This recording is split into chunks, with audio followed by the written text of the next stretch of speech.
Hello, welcome and welcome back, everyone.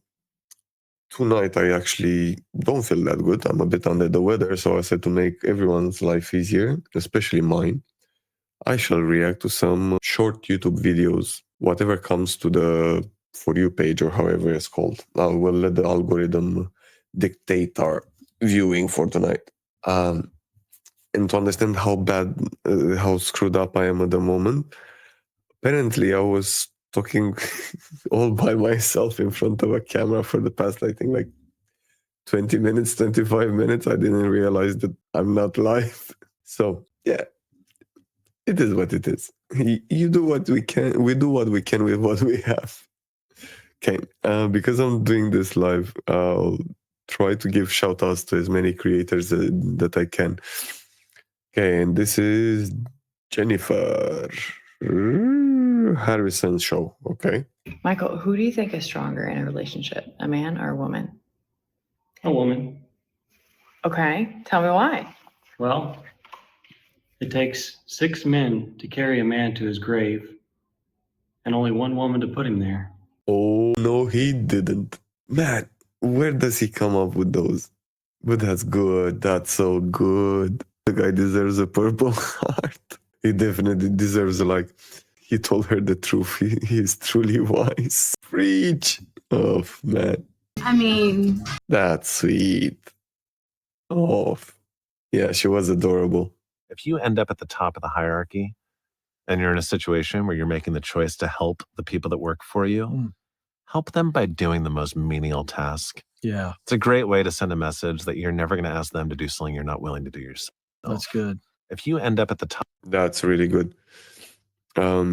Actually, this was a method of learning for some guys that I worked for when I was a teenager, when I was like 18, 19.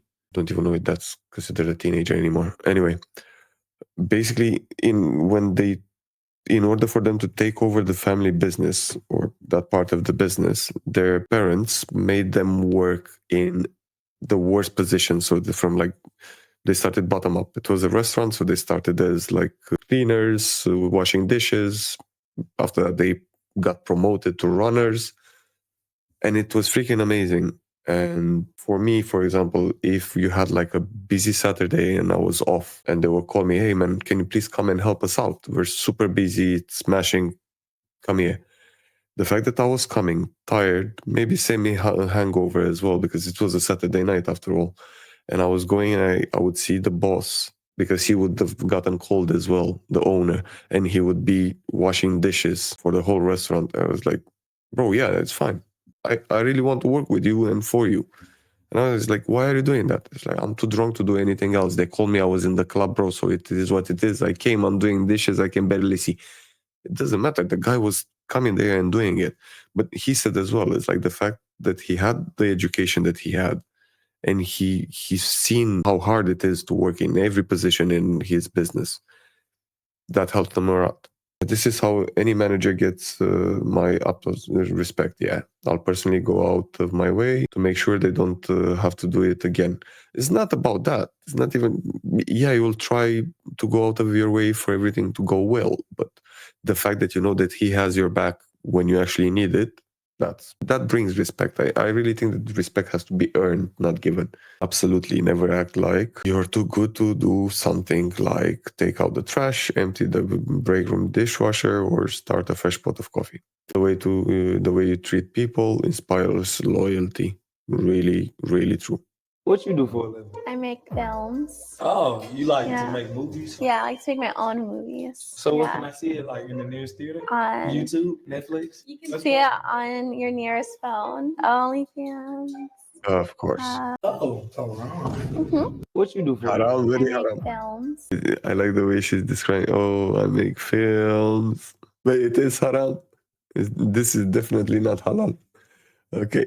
What is the best financial advice you've ever heard or received? That other people's money is actually feasible. People think that passive income is a lie, that getting other people's money is a lie, but they tell you that because they are usually the ones on the other side of the coin. So if you want to see about other people's money, look to private equity and mimic it. What is the best?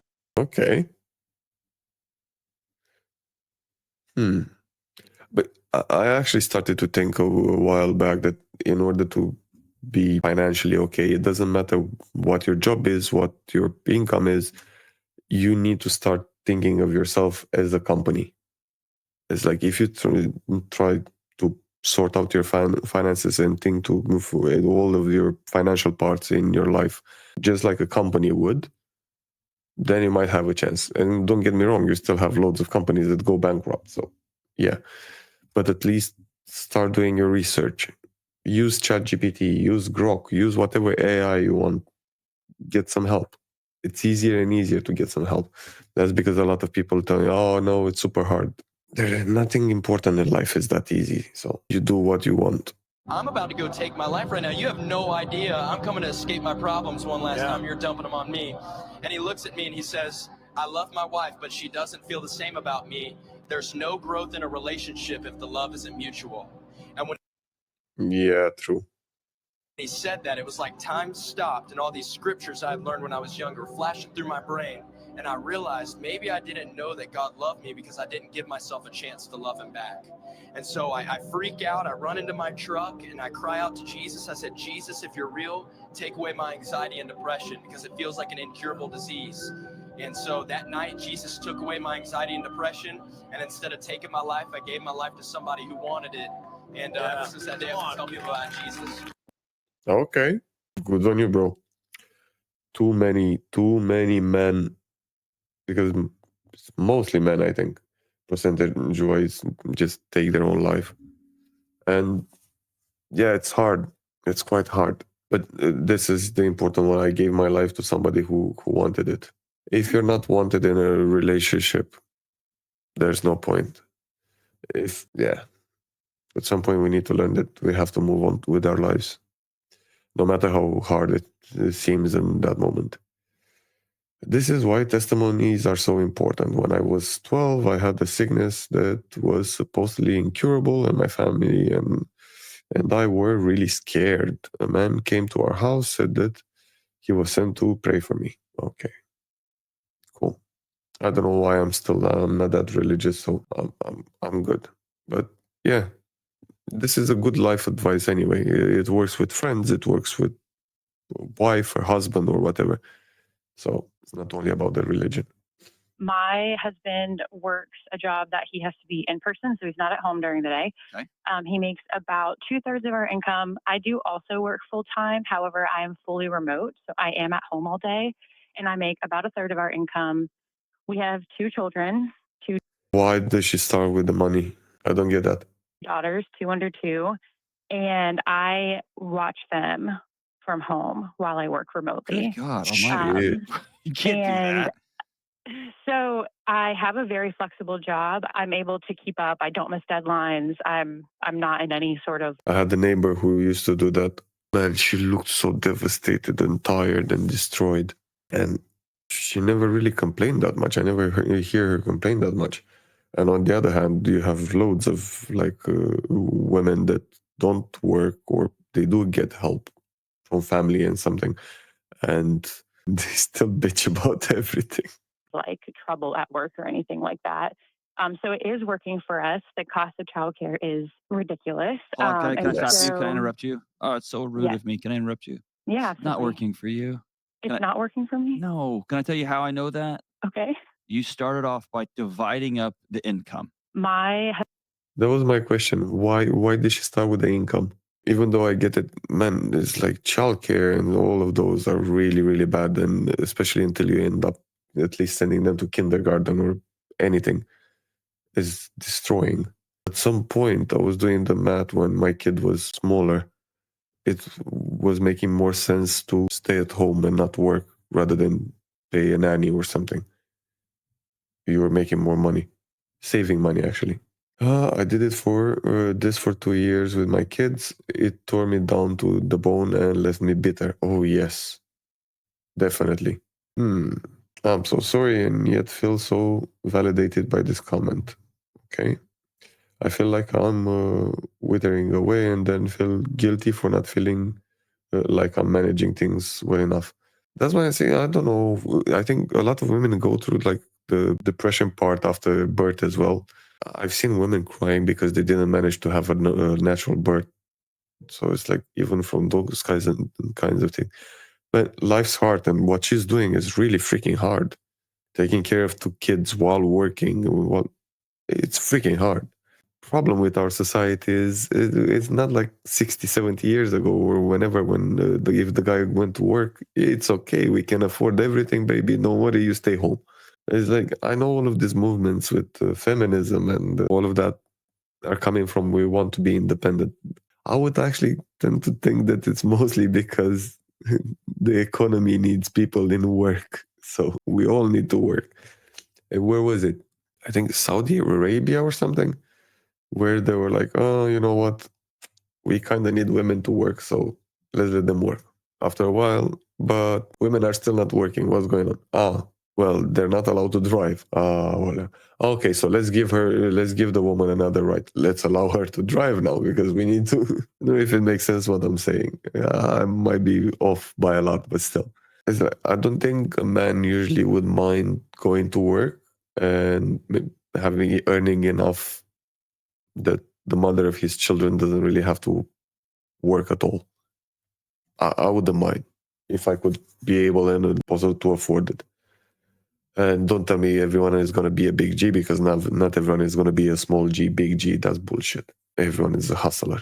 If you shake your ass, I'll give you 150 subs. If I shake my ass, you give me 150 subs. Wait, so let me just do the calculation quickly. Let me just, give me a second, I want to calculate. So okay, so well, let's start. So if I shake my ass, you gave me 150 subs. And if I don't, you don't. Respect yourself, that's good. The Levy boy. Okay, so definitely. Levy edits. Cool. That was too smooth and smart. That was really cool and smart. Yeah, that she was smooth. A little relationship advice. If you ever have a big argument with your girlfriend and it just goes on and you're very angry, the worst thing you could do is come home and take it out on your wife. Yes. She doesn't deserve that. She wasn't part of that argument. So you just leave that at the doorstep. Michael, no, you do not have girlfriends. You don't have time for girlfriends. Let's be very real about this. Exactly. Yeah. A little relation. Ooh, what's the worst story I know? Oh, shit. Where my mom used to work, like a few decades ago. They had a case because apparently everyone was fudging everyone at the workplace. I don't know how, why, whatever. One of her lady colleagues got into hospital because she got beaten up. And I'm not saying that you should hit the woman or anyone in general, but she got beaten up. Sad part was her husband, who was a sailor and in that particular time was actually home. He went to the hospital desperate. It's like, you went to work. Who the fudge beat you up and why? Tell me, I need to go and smash the head. And he kind of found out that she got beaten up by her lover because he was jealous because she was cheating on him with another guy, all of them from the same job. I was like, that's tough. I know it's not that connected, but still, don't bring your problems at home, basically. But she kind of did. Sad. Relationship advice. If you ever have a big argument with your girlfriend. Wait. It's like his video because I don't know how he's cooking, this guy, but he's amazing. He's a 10, but he wakes up at 4 a.m. every morning for work, drinks his coffee black, works 10-hour shifts without any complaint, has barely any friends, and overthinks things 24/7 while sending the dumbest memes to his two favorite work buddies. If you find this man, It used to be me when I was young and healthy. marry him immediately, because that is husband material. He's a 10. I'm not good with the 10 and 2 9s, but the rest of the things were kind of on par. She's truly the most humble and radiant person to exist. Okay, I don't know this lady, but real bright blossom. Nice. That's almost yeah. That's almost me. Wake up at 4 to go to work 10-hour plus shifts, don't ever complain, but drink my coffee with cream and honey. You lose points, man. I drink it black. A few friends and doesn't game. I don't game. I started live streaming now, just For professional reasons, I'm trying to become more anything. But yeah, no gaming. Few friends, I can count them on my hand fingers. That's okay. So I got that as well. Live on a farm and I love my peace. Ooh, that sounds nice. That really sounds nice. Feels good to be recognized. Thank you. Oh, nice. This is one of the craziest Ariana Grande moments. She absolutely roasted Jimmy Fallon so hard that she almost died laughing. It was absolutely hilarious. What is my most embarrassing bad habit? Why did you write it that fast? Like all the other ones, you really thought about it, you know. And then this one, you just look at it. You're writing like. How much is she writing? I'm gonna show mine. Yeah. Go ahead. Embarrassing bad habit is. Wow. I might laugh too. Really? No, I like your laugh. You're good in that department. This was the one. What? Wait, what? This is one. In that department, this was the one. Guessing that you're my first celebrity crush. Ooh. Okay. Here are the 5 ways to have a happy marriage. Number 1, find a woman who is really funny and makes you laugh. Number 2, find a woman who cooks really good food. Number 3, find a woman who keeps the house immaculate. Number 4, find a woman who is amazing in bed. And number Yeah, good. 5, and this is the most important, so They shouldn't know each other. listen close. Make sure none of those women ever meet each other. No, Michael. No, absolutely. Here are the Yes, 5 ways. I knew that one. But yeah, good one. Don't ever marry. Hire a great looking maid that does all 4 things and then goes back to her own home. Yeah, I don't know if the maid and the sex and the conflict of interest there, but yeah, fine. People who don't cheat in relationships, it's not just because they're never attracted to somebody. People who don't cheat in relationships is because they have a standard for themselves and they have a standard for how they treat not just you, but people. They wouldn't make that kind of a promise to someone and then break that promise. For someone who cheats, there's been a lapse in a standard. One of the things that makes it so hard on people that do cheat, who have a strong moral compass, they find it very hard to overcome and forgive themselves for that lapse. Okay, and they feel guilty as well. And usually, I think, I said this before, usually people that cheat are the ones that are even more jealous as well, just because they're like, oh, because I do it, I suppose that everyone does, or they're hoping that everyone does. Instead of feeling like I'm on the receiving end of, I'm the victim of this awful thing that someone has done, actually, you could review it completely in reverse and say they lost their power. People who don't cheat. Yeah, okay, fine, I get that. But there's something else after that. You lost your power and you cheated, but you have honesty. So at least be honest. You screwed up, say the truth, move on. That's where things get more complicated.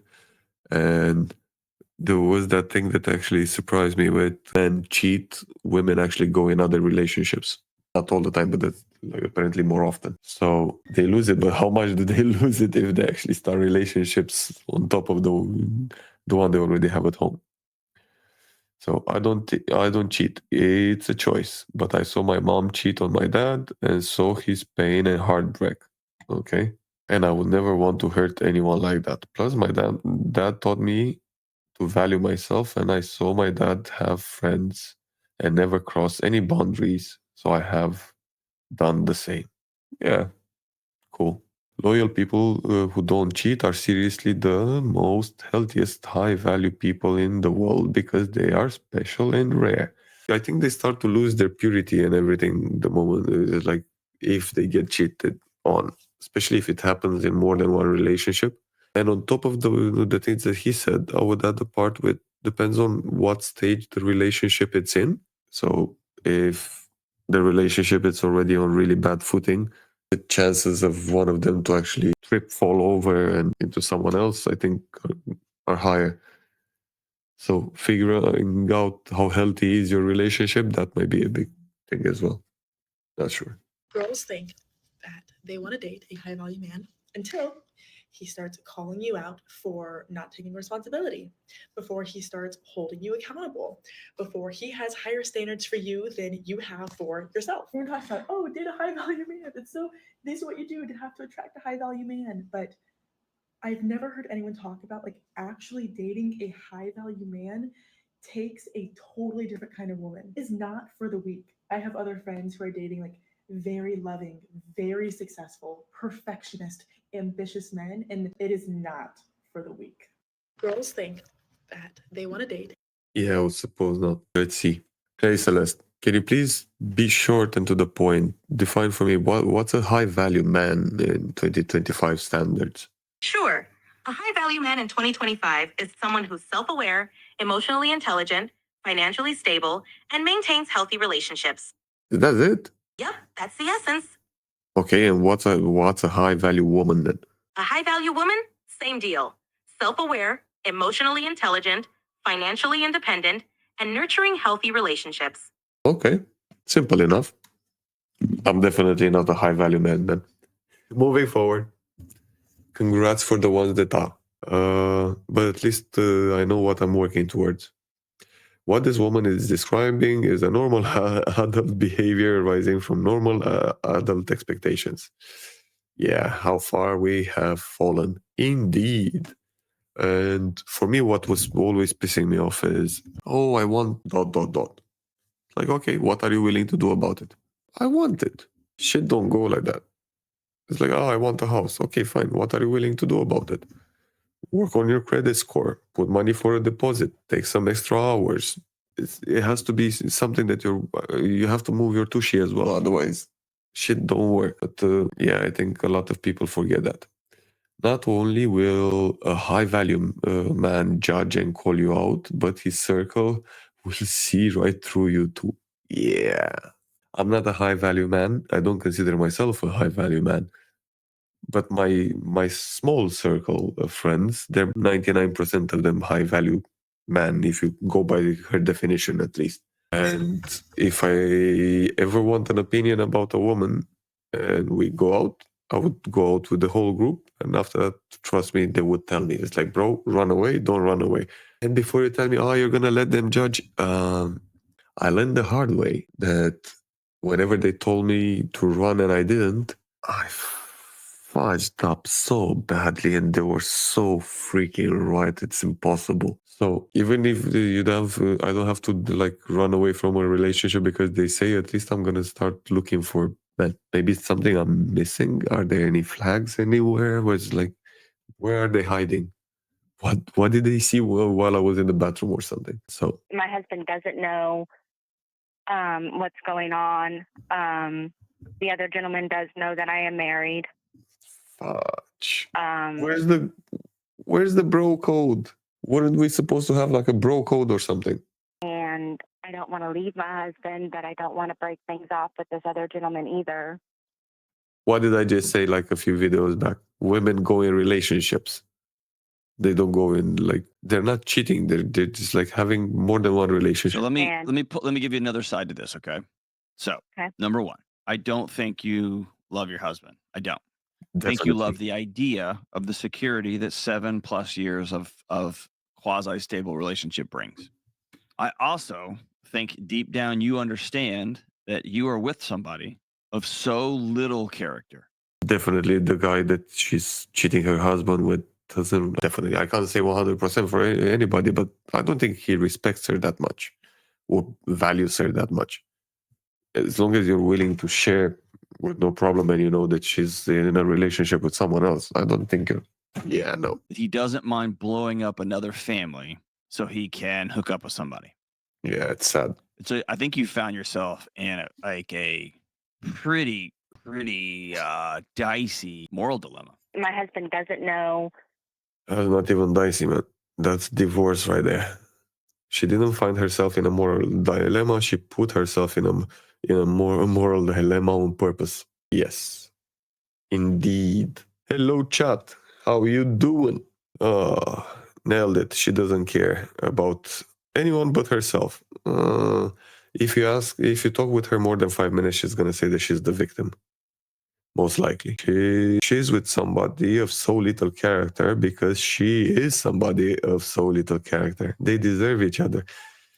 Nah, even if she breaks up the marriage and she goes with the second guy, that's not gonna last.